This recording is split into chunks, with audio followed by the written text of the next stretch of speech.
The RaDonda Vaught case has shaken the medical world, but this is not the first case of its kind. Medical malpractice is the third leading cause of death in the United States according to a Johns Hopkins study. RaDonda Vaught is not the first medical professional to accidentally take the life of one of her patients, and I'm sure she will not be the last. It's estimated that between 7,000 to 9,000 patients die every year just from medication errors alone. A Johns Hopkins study in 2016 released that more than 250,000 patients died every single year due to medical malpractice. Think about that. That is more than kidney disease, diabetes, flu, and pneumonia deaths combined. So why am I bringing this up? Why am I even talking about this? What is the point of today's video? I bring this up to open up a discussion. The only way we can go forth and prevent future medication or medical errors is to talk about the ones that have already happened and what we can learn from that. I want you all to be the best nurses you can possibly be and be safe and effective and practice your nursing skill the right way. I am going to be laying down 3 topics that I want you to consider in implementing into your everyday practice of nursing. Before I get into my 3 topics, I want to say please familiarize yourself with the RaDonda Vaught case. I recently shared a video on my community board shared by a fellow nurse YouTuber, Nurses to Riches. Shout out to you guys because that was an awesome video that laid out the RaDonda Vaught case. It laid out a timeline, exactly what was going on, what was done, what was not done. If you have not been up to speed on the RaDonda Vaught case, please go to my community board and click on the Nurses to Riches video that I shared. The RaDonda Vaught case leads me into my first point. This point shows how RaDonda Vaught's mistake could have been prevented. This is something that we all learn in nursing school, and we are even tested on this point on our NCLEX exam. Point number 1 is to know your 10 medication rights. When I was in school, I believe there were only 8, but now there are 10 medication rights. These 10 rights need to stay stuck in the back of your mind anytime you are giving medications, whether that be in a code situation or an outpatient situation.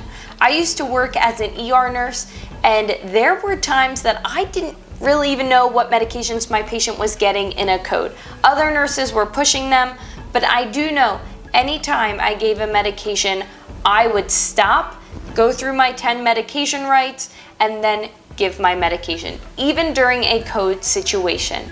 We were not always scanning medications before giving them, just like RaDonda Vaught. But always stop, and go through your 10 medication rights because you need to practice your nursing skills safely. Which leads me into my next point, which is point number 2, and that is take a time out.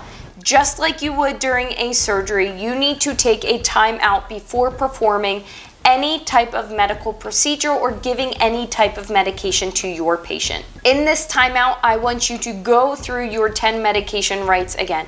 This does not need to take 10 minutes like it did in nursing school. Remember that when you sat there with your instructor and it took 10 minutes to give maybe 2 pills? Well, it doesn't have to take that long when you are a nurse because you are learning your skill. You already have learned your skill. So you can go faster, but I do need to tell you, you need to take a timeout so you do not make a fatal mistake.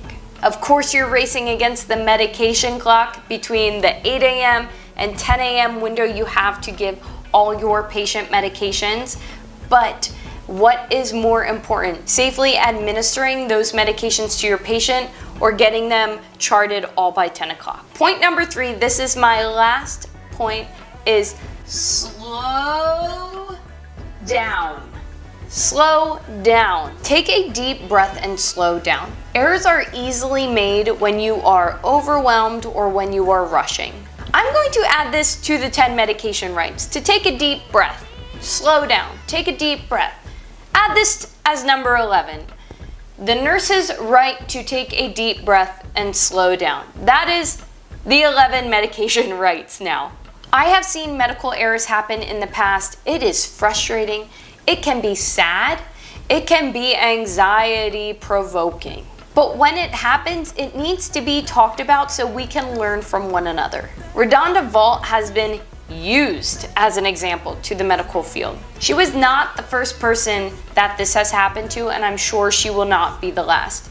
But she was used to show us what could happen to us if we do the same thing. So take these 3 points that I gave to you and use them in your daily practice when you are providing nursing care. Err on the side of caution and always practice safely.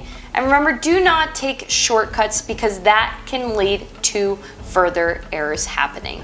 That is it for today's video, everyone. Thank you for tuning in. If you would, please subscribe to my channel and give this video a big thumbs up so it can get out to other nurses and other medical professionals just like yourself. Other than that, have a great day and I will see you in the next video. See ya.